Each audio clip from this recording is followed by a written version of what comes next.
everybody, Chris Arcaro here from Atlanta, Georgia, coming to you with another comparison video.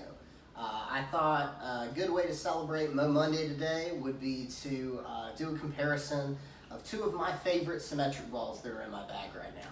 And I'm talking about the closers.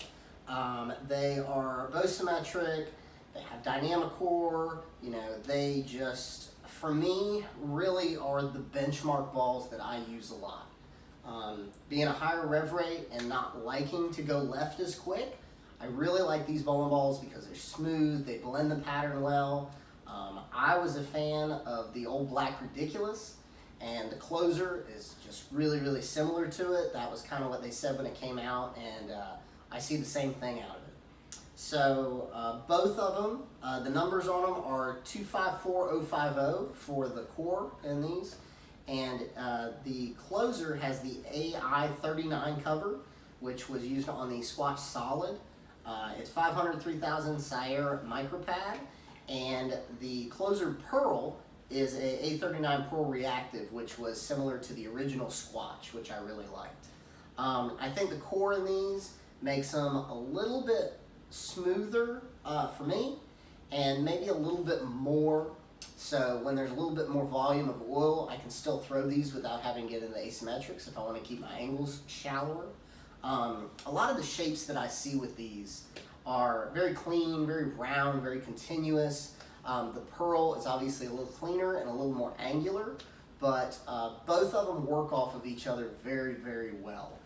As far as the overall hook difference, I don't see a lot in overall hook, but I definitely see it in overall shape.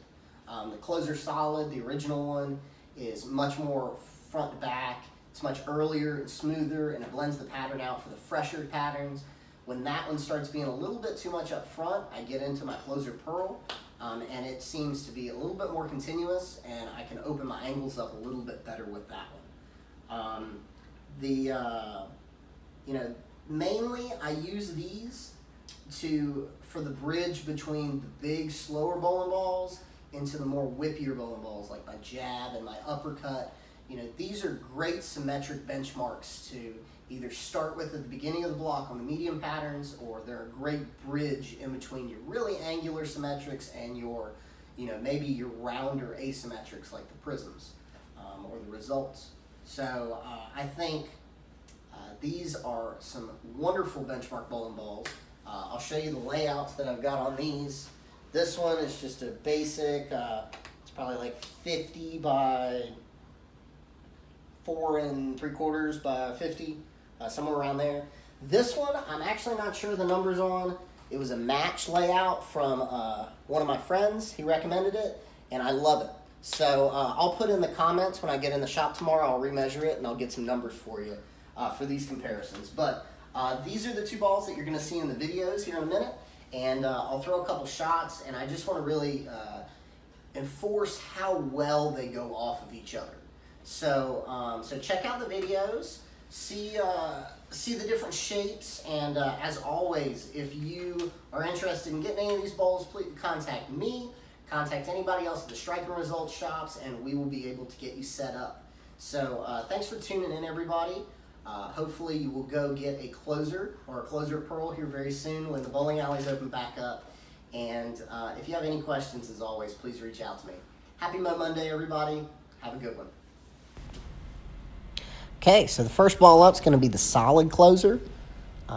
This ball is much more mid-lane reading than the Pearl, but as you can see, it still goes forward, and it's still really continuous.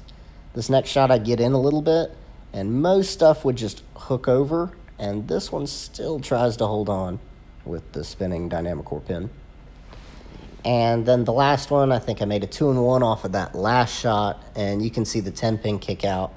I mean, that's what I love about this core. It just carries so well. And then the closer Pearl, it's going to be a little longer. It's going to be a little more down lane. But remember the layout difference in these two, so I'm sure if this one was pin up, it would probably hook even more down lane than it does. I don't really need that, though. But this ball is amazing. As you can see, it's all over the lane, and the ball completely makes up for it. Goes through the pin super well. just a great 1-2 punch. So stop by your Striker Results shops and